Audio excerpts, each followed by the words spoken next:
साथियों नमस्कार, मैं उपेंद्र यादव, आप सबका इस लाइव प्रोग्राम में स्वागत है।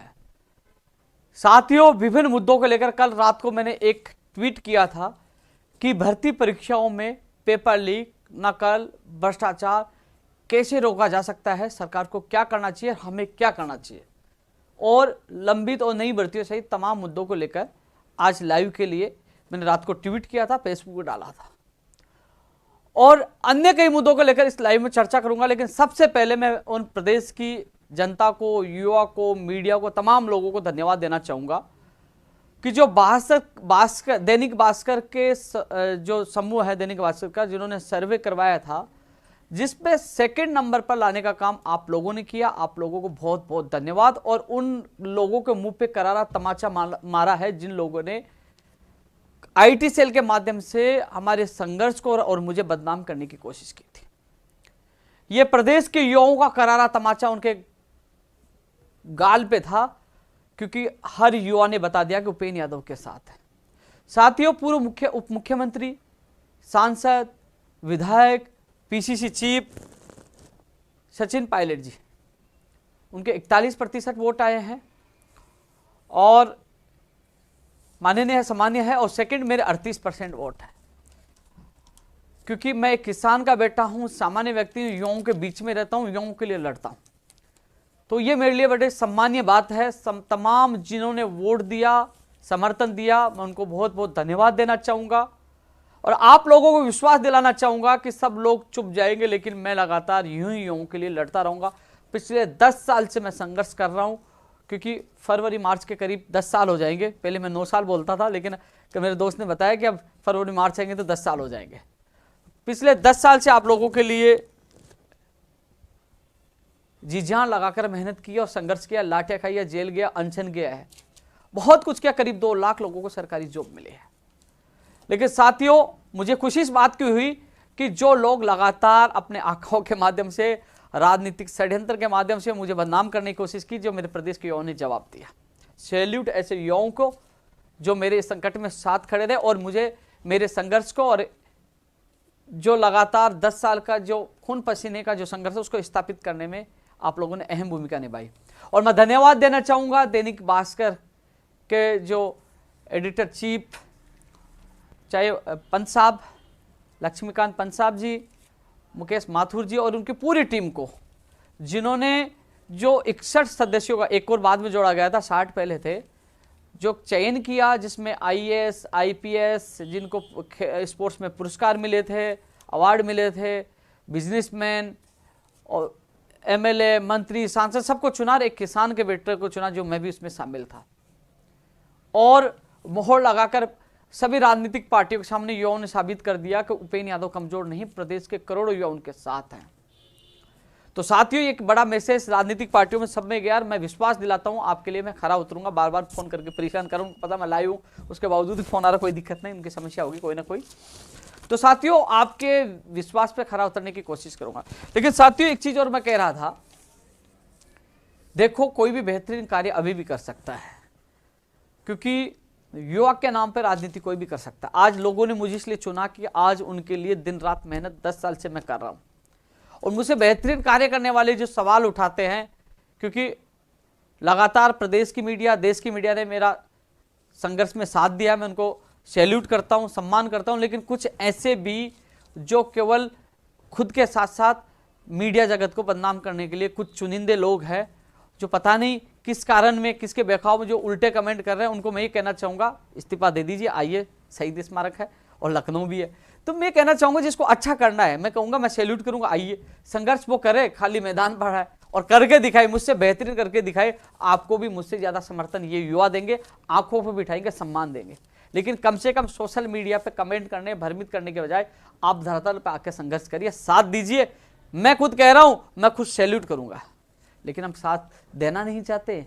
हम भ्रमित कर सकते हैं, हम जो काम कर रहे हैं उसका हौसला तोड़ने की कोशिश कर सकते हैं, लेकिन मैंने कहा मैं किसी के बाप से नहीं डरता, क्योंकि युवाओं का साथ है और मैं लगातार संघर्ष कर रहा हूं, और इसका परिणाम आप लोगों के सामने। इसलिए पूरे दैनिक भास्कर समूह को धन्यवाद, और युवाओं को धन्यवाद, जो तमाम जनता को धन्यवाद, और मीडिया को धन्यवाद, जो हमेशा हर संघर्ष में हमारा साथ दिया है। साथियों, तमाम मुद्दों को लेकर मैं चर्चा करूंगा, लेकिन जो मैंने कल एक विशेष टॉपिक जो उठाया था कि भर्ती परीक्षाओं में फर्जीवाड़ा, नकल प्रकरण, पेपर लीक प्रकरण, तमाम चीजें कैसे रुक सकती है। भैया बार बार एक ही व्यक्ति बार बार फोन कर रहा है, तो ये चीजें कैसे रुक सकती है, इन चीजों को लेकर आपके चर्चा के लिए आया हूँ। और जो और मुद्दों को लेकर, चाहे कंप्यूटर अनुदेशक भर्ती में जो आज वार्ता हुई, जो प्रदर्शन चल रहा पिछले 3-4 दिन से, और लखनऊ में क्या हुआ, कैसे संविदा से स्थायी भर्ती हुई, क्या क्या संघर्ष किया, जो नए विद्यार्थियों को पता नहीं कि कैसे वहाँ सफलता हमें मिली थी, कैसे लोग छोड़कर भागकर आ गए थे, कैसे उन लोगों को मैंने रोका था, और कैसे हारीबाजी को जिताकर यहाँ राजस्थान में उन लोगों को लेकर आया था। सारी चीज आपके पास आपके सामने रखूंगा। लेकिन उससे पहले जो तमाम जो सुझाव है, जो मेन विषय को लेकर, वो भी मैं चर्चा करूंगा। साथियों, मैं एक चीज कह रहा था कि 20 जनवरी के, अभी केवल ये तारीख जो हम कर रहे हैं संभावित तारीख है, 20 तारीख है, सीकर जिले से हम स्टार्ट करेंगे। इसमें आगे पीछे भी हो सकता है। हम युवा चेतना, एक बार यार ये बार बार फोन करा, उठा लेता हूँ, ये दबा दब कर रहा है। युवा चेतना एवं सदस्यता अभियान की शुरुआत हम करने वाले हैं, क्योंकि जिले, मंडल और तहसील सब जगह हम युवाओं की फौज खड़ा करना चाहते हैं कि मजबूती से हम लड़ाई लड़ सके, और आर पार की लड़ाई राजनीतिक पार्टियों से, सरकारों से लड़ सके, हमारी मांगे मनवा सके। और मांग कौन कौन सी, हम क्या चाहते हैं, सदस्यता अभियान, संगठन को मजबूत बनाना और युवाओं को जगाना, हर तहसील, जिले और सब जगह जाकर बात रखने के लिए। तो साथियों, जो चीजें हैं, पेपर लीक प्रकरण कैसे रोकेंगे।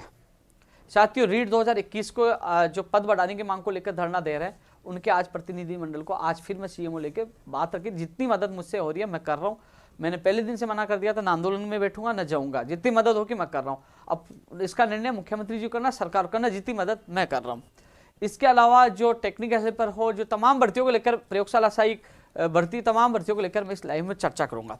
एक जरूर है, प्रयोगशाला सहायक भर्ती जो चिकित्सा विभाग की है, जिस भर्ती को रद्द कर दिया गया था, और पूरे प्रदेश का, देश को पता है, फरवरी में आंदोलन करके उस भर्ती को जिंदा करवाया, नियम संशोधन करवाया, दीपावली यहाँ बनाई, और उसकी अधिसूचना, नियम संशोधन अधिसूचना जारी हुई, और आज परिणाम जारी होगा। अधिकारियों से, मैं मंत्री से मिलकर आया था, अधिकारियों से बात हुई थी, और आज या तो अब जारी होने वाला होगा, कभी भी परिणाम आज जारी होने के लिए 100% अधिकारियों ने कहा है, क्योंकि उन्होंने वादा किया था जल्द से जल्द जारी करने की। तो आज प्रयोगशाला सहायक 15 से ज्यादा परिवारों में खुशी आ जाएगी, उनको शुभकामनाएं एडवांस में, क्योंकि वहां अधिकारी डटे हुए हैं।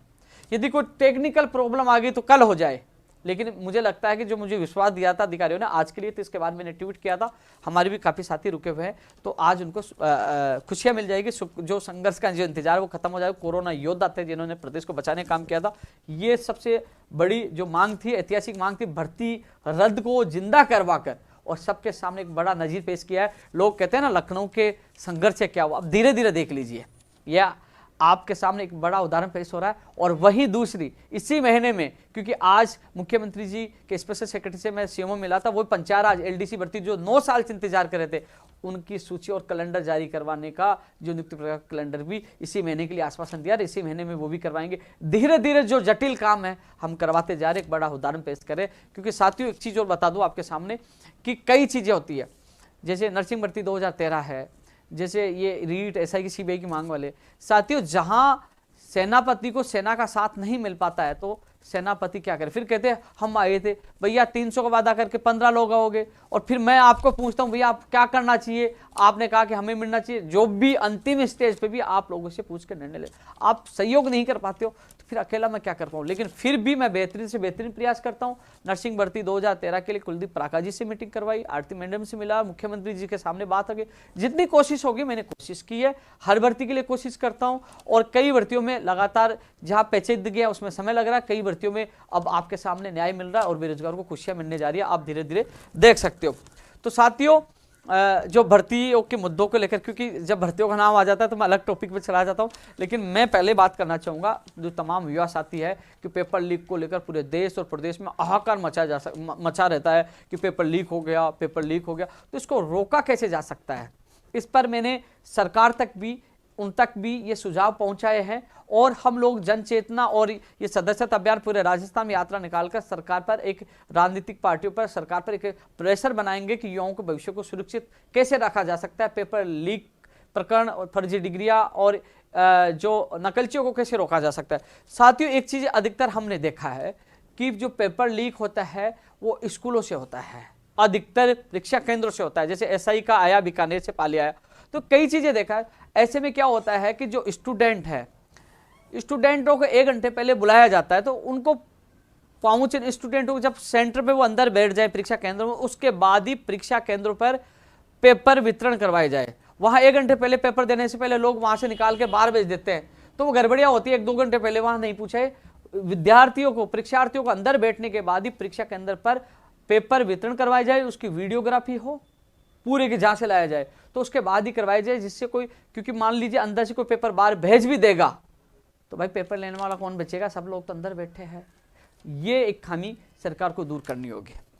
दूसरी बात, जहां प्रिंट होते हैं ये पेपर, वहां सरकार स्पष्ट उसमें भी जो अध्यादेश लेके आ रहे हैं उसमें जोड़ दे कि प्रिंटिंग प्रेस से या कोई कर्मचारी कोई लिप्त पाया जाए या वो इसमें कोई लिप्त एजेंसी पाई जाती है तो उनकी सारी संपत्ति जब्त होगी, सबको जेल में डाला जाएगा। 7 साल का गैर जमानती कानून उन पर भी लागू होगा और उसको हमेशा के लिए ब्लैक लिस्ट किया जाएगा। वो कानून उनको भी शामिल करना चाहिए।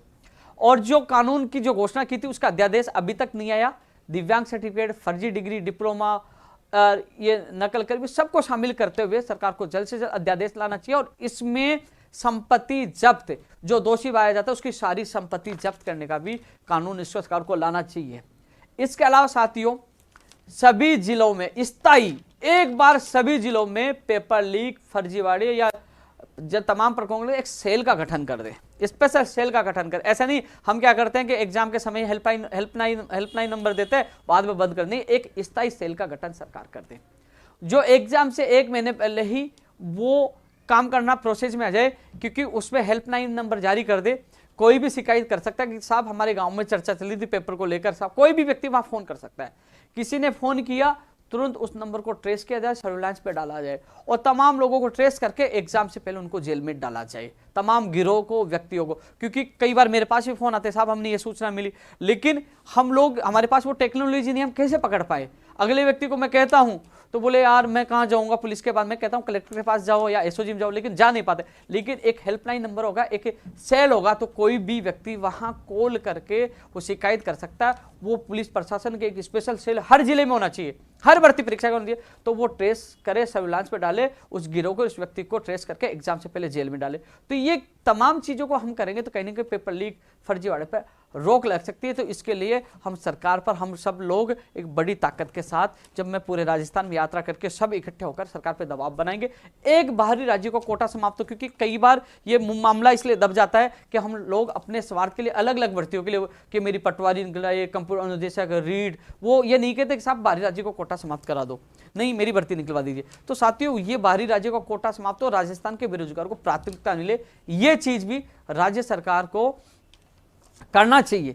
एक और जो सुझाव सरकार को, जो भर्ती परीक्षाएं कोर्ट में अटक जाती है, पहले तो भर्ती परीक्षाओं के जो नियम स्पष्ट हो, अधिकारियों की जिम्मेदारी तय की जाए, गलती करने वाले अधिकारियों के खिलाफ कार्रवाई की जाए। लेकिन इसके लिए एक ऐसी कमेटी का गठन हो, एक जो कमेटी का जो हाई पावर एक कमेटी ऐसा गठन हो जिसमें सीनियर एडवोकेट हो, विद्वान जन हो, कि उसमें क्या होता है कि कोर्ट में भर्ती चली गई तो फिर क्या होता है, नोटिस का जवाब नहीं दिया, तारीख पे तारीख मिलती है, सरकारी एडवोकेट नहीं पहुंचा, विभाग ने जवाब नहीं दिया, या फिर ऐसी कमियां होती है जो तारीख पे तारीख मिलती है, 6-6 साल, महीने, 2 साल लग जाती है, बेरोजगार भटकता रहता है। जैसे पशु चिकित्सक भर्ती 2019 की है, 900 पदों पर वो लंबित है, 19 या 20 की है वो लंबित है, वो फूड सेफ्टी ऑफिसर है। कई भर्तियां कई भर्तियों के फैसला शुल्क से वो अटके हुए हैं। ऐसे में एक सुपरविजन, एक कमेटी का गठन किया जाए जिसमें सीनियर एडवोकेट हो। मान लो कोई भी अभ्यर्थी, यानी कि वो अभ्यर्थी कोई भी चला जाए, रीड 2018 का चला गया, साहब हमारे वकील नहीं जा रहा, हमारे जवाब नहीं दे रहा, तो वो कमेटी के पास जाते हैं, संबंधित पीड़ित भर्ती का जो अभ्यर्थी वहां जाए, जिससे वो मॉनिटरिंग करे, तुरंत वो एडवोकेट को फोन करे, भाई इस सुनवाई को आपको जाना है, इसका जवाब नहीं दिया, विभाग से जवाब दिलाओ सुनवाई से पहले, या कोई रोस्टर चेंज कराने या प्रार्थना पत्र लगाना, जल्दी सुनवाई कराने, एडवोकेट जनरल को भेजना, तो सुपरविजन कमेटी का गठन किया जाए जिससे वो जल्द से जल्द सुनवाई करवा सके, जवाब दिला सके और उस भर्ती प्रक्रिया को न्यायालय से जल्द निकलवा सके। तो सुपरविजन कमेटी का गठन करे। सुपरविजन कमेटी कौन सी? अरे वो कमेटी नहीं है जो संविदा वालों के लिए, लोगों के लिए की गई थी, वो लंबित, वो कमेटी नहीं। कमेटी वो क्योंकि आज बेरोजगार आते हैं, जैसे एक दो मेरे को मिले थे, साहब हमारी कोर्ट में जवाब ही नहीं दे रहे, कोई कह रहा हमारा एडवोकेट ही नहीं पूछ रहा, फैसला सुरक्षित हो गया, सुनवाई में नंबर नहीं आ रहा। तो वो सुपरविजन कमेटी के सामने आप बात रखोगे तो वो तुरंत संबंधित एडवोकेट से, अधिकारियों से बात करके उनकी सहायता करे, संबंधित भर्ती के अभ्यर्थियों से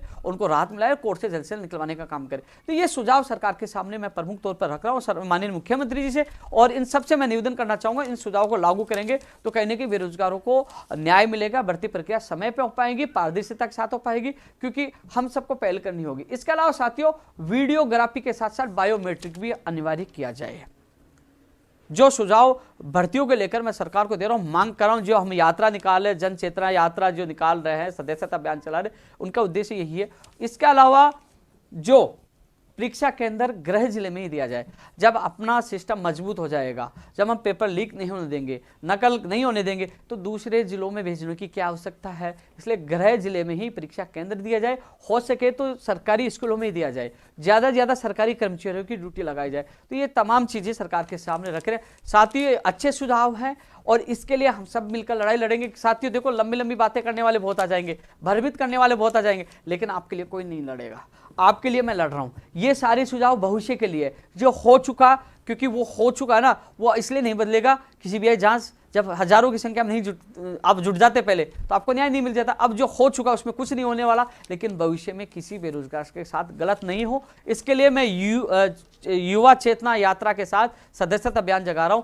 और सरकार तक बड़ा मैसेज पहुंचा रहा हूं कि ये चीजें आपको करनी होगी, जिससे बेरोजगारों का भविष्य बच सके। साथियों, आपसे मेरा हाथ जोड़कर निवेदन, जो अभिभावक, जो तमाम लोग इस मेरे लाइव को देख रहे हैं, तो साथियों बताइए दिल से, ये सुझाव अच्छे नहीं है, किसके लिए सुझाव है? आप लोगों के भविष्य के लिए सुझाव है। तो ये सुझाव सरकार लागू करती है तो कहीं ना कहीं भर्ती परीक्षाएं पारदर्शिता के साथ समय पे हो पाएंगे और भ्रष्टाचार, पेपर लीक, नकल प्रकरण, ये तमाम रुक पाएंगे। जो फर्जी डिग्री, डिप्लोमा का खेल चल रहा है वो भी इस कानून में हमने शामिल करवाया है, तो इसके आदेश भी जल्द हो, जिससे क्या है कि ये सारी चीजें भ्रष्टाचार रुक सके और योग्य अभ्यर्थी को न्याय मिल सके। जो अवसाद में युवा जा रहा है कि मैं तैयारी तो कर रहा हूँ, या तो फर्जी डिग्री, डिप्लोमा वाला, या नकलची, या पेपर लीक हो जाएगा, तो वो अवसाद में, तो ऐसे में हम सबको मिलकर सरकार से राजनीति पर, सरकार कोई सी भी हो, पिछली सरकार थी पेपर लीक हुआ, इस सरकार थी, और तो हमें हमारी ताकत दिखानी होगी और ये मांगे हमें मनवानी होगी। ऐसा नहीं कि बार बार हम लखनऊ जाएंगे हर मांग के लिए, क्योंकि वो एक बार एक उदाहरण एक बार ही पेश हो सकता है।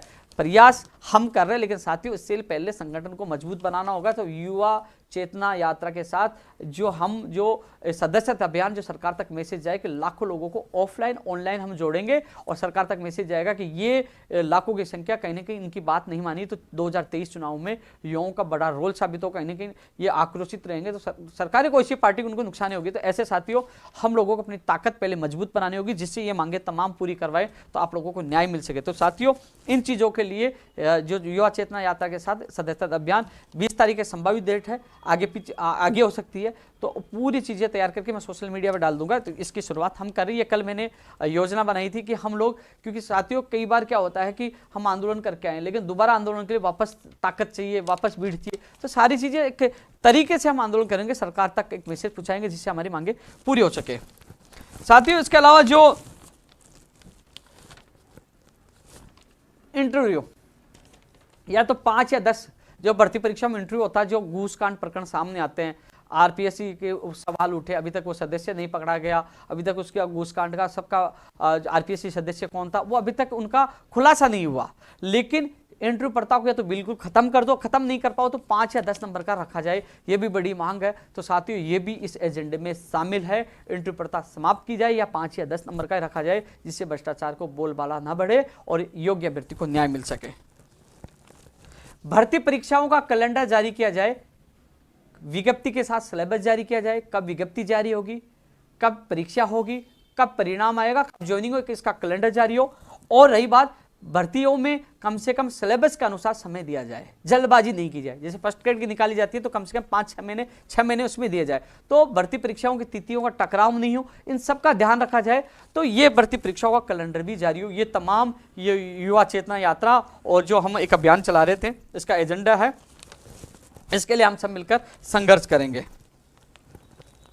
और भविष्य में, जो अब की बात नहीं कर रहा, भविष्य में कभी भी 22, 23, 24 कभी भी भर्ती हो थर्ड ग्रेड की, पहले रीट पात्रता और शिक्षक भर्ती हो। शिक्षक भर्ती में सामान्य ज्ञान ज्यादा जोड़ा जाता है, जिससे राजस्थान के अभ्यर्थियों का क्या है कि ज्यादा नंबर आएगा। 60% जीके जोड़ेंगे तो राजस्थान के अभ्यर्थियों को ज्यादा मौका मिलेगा। अब जो अब रीट में विवाद हुआ, पात्रता होगी, पात्रता में कोई गड़बड़ी कर भी लेगा तो कहीं ना कहीं वो मान लीजिए पात्रता एग्जाम हो गई, पात्रता में 5 लाख 7 लाख पास होंगे, 10 है ना, तो फिर जो पास होंगे पात्रता में उसके बाद वो उसको सरकारी स्कूलों में सेंटर भी आसानी से मिल सकता है। उसके बाद गड़बड़ी एक बार कर सकते, यानी कि वहां कर लेगा, दूसरी में भी कई चीजें संख्या कम हो जाएगी तो सख्त सरकार भी हो जाएगी, वहां भीड़ ज्यादा होती है। तो ऐसे में दूसरी बात, सामान्य ज्ञान भी राजस्थान का जुड़ेगा, विवादों